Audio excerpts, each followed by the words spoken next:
I'm Dani and welcome to another episode of On the Mend.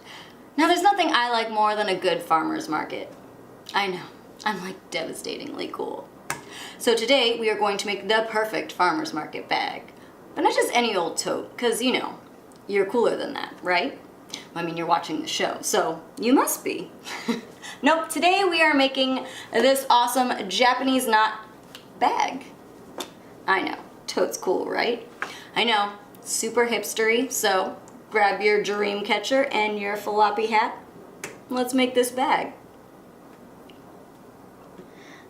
To make this totally awesome bag, you're gonna need your fabric, 2 contrasting prints, or you could do the same as long as it's sturdy cotton fabric, no stretchies. Paper in which to make your pattern. You can use cardboard, pattern paper, parchment paper. I used grid interface and it was wonderful. I highly recommend it. Regular craft scissors to cut out your pattern. Don't you dare use those fabric scissors. Your fabric scissors, pins, thread, pencil, and your iron.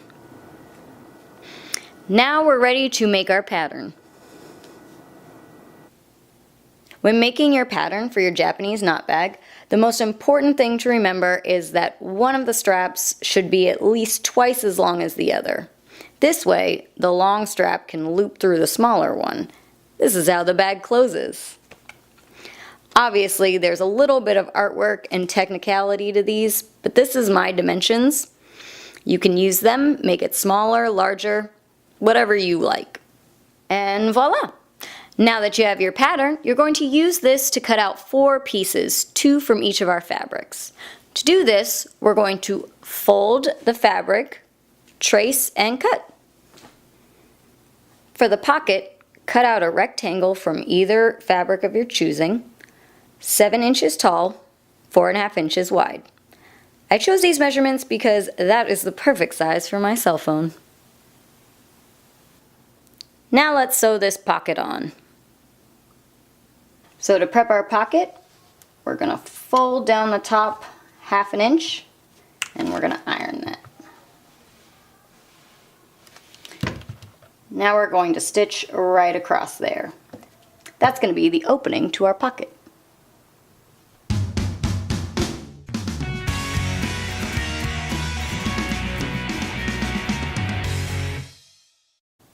Now we need to fold the other sides in another 1/2 inch.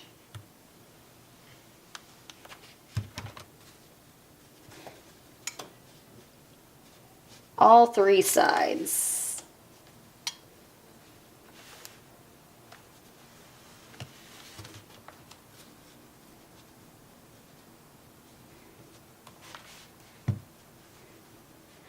Now we're going to take this pocket and sew it to the outside of the bag. So we're going to take our pocket and place it right where you want it on the bag, making sure the part that we just sewed is at the top because that's going to be your opening. And then we're going to pin it and we will sew right here, here, and here. So 3 sides that you just ironed.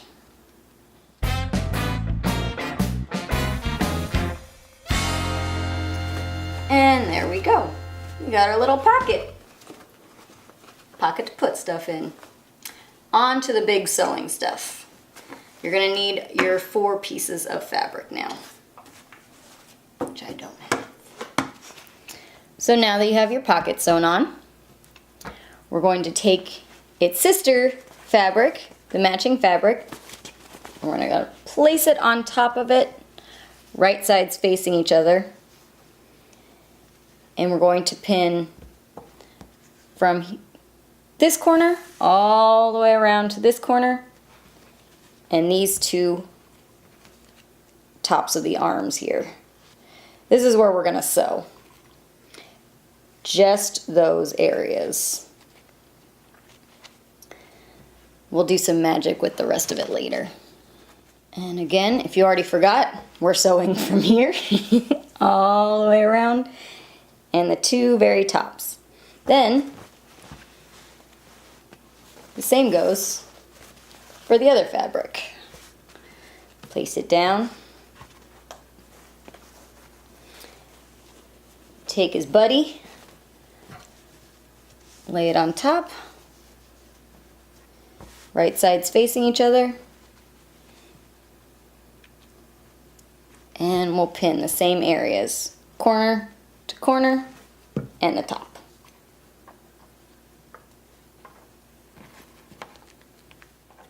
Alright, once you're all pinned up, to the machine.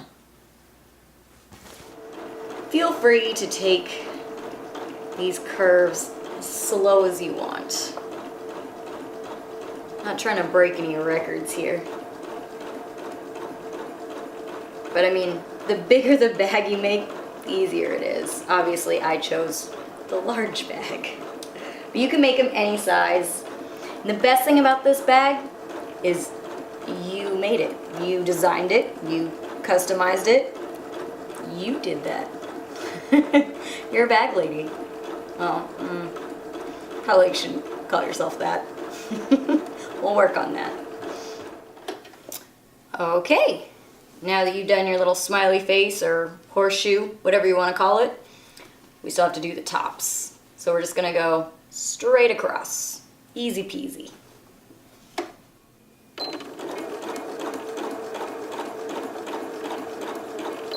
Alright.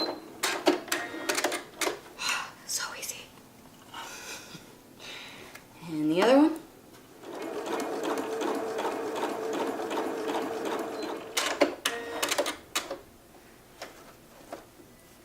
Okay, now we have both of these done. Gotta do the same for the other one. Yay, another horseshoe.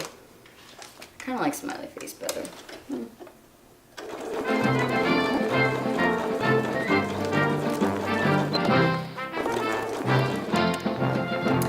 Okay, now that we've done both of them, we're gonna flip it. So you can take either one and flip it right side out. Why can you take either one? Doesn't matter, because it's reversible. Did I not tell you that? Did I not tell you how cool this bag actually is? I wanted it to be a surprise. So you flip it right side out, and then you're going to shove it in the other one. That's the technical term. Keep the other one right side out. No. Yeah? Yeah, keep the other one. Keep the other one inside out. And then we're gonna match the arms here.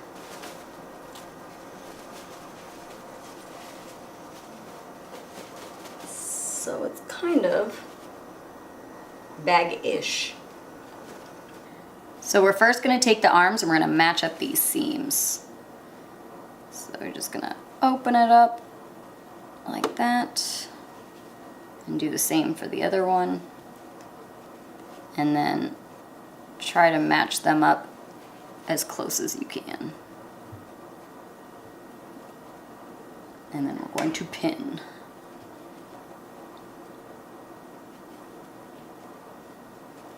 And do the same for the other side. Match that up. You want these to stay down so you won't have any bumps or anything on your handles afterwards. Okay, match those up and pin. Next, we're going to take the lining and the outside, and we're going to pin them together. So we're going to go all the way around to the back till we meet back up again at the first pin. So we're going to sew all along the inside, this neckline here. Don't worry about the outside yet. So when sewing around this, just take your time. These curves get a little squirrely. I've made so many of these so far. I'm gonna start just giving them out. You get a bag and you get a bag. Everybody gets a Japanese knot bag. I just like making all the fun color combinations and everything. Gosh, I'm so easily amused. Okay, now that you have your neckline all sewn up, you're gonna reach in to the unsewn area, and you're gonna pull the bag out, kind of like a magic trick. Is there a bunny in there? Be cool if there was though. Alright, and we're going to fit this bag how it would look in real life. Where are my straps? There they are. Let's see these.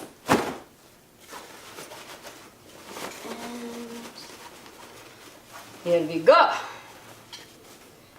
Alright, almost done, kids. So now we gotta go to the ironing board. This next step is probably the hardest, so put your thinking caps on. Alright, so we're going to take our unfinished edges right here, and you're going to tuck it in 1/2 inch, and then take the other and tuck it in 1/2 inch. We're basically making our seam here, so it looks nice and neat and pretty. Just like you. And then take your iron, and we'll just iron this seam right here. That way you have a nice, neat seam. Take your pin and pin it, and then keep on going. This takes a little bit of dexterity, a little bit of patience, especially on the smaller handle here. Whew! Now that we have that all pinned up, I'll do the same for the other one. Now this one's a little bit easier because it's larger. So we're just gonna take this in 1/2 inch and this in, and then iron it. Do it.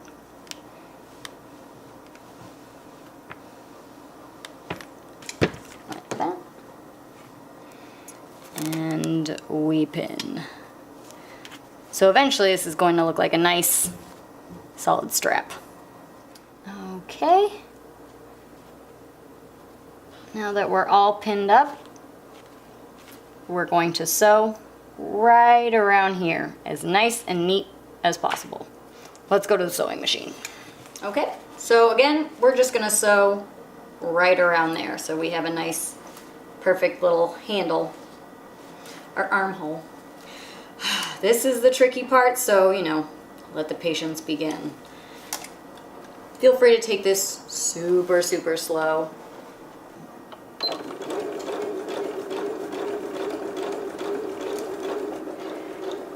The better you work these seams with that iron, the easier it'll be for you.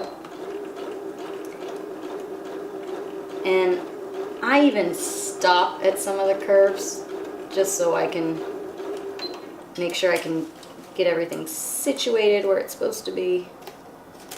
Just take your time. Woohoo! All right, got one strap down. Gotta do the other one. You can do it. If I can do it, you can. Yours will probably look better than mine too.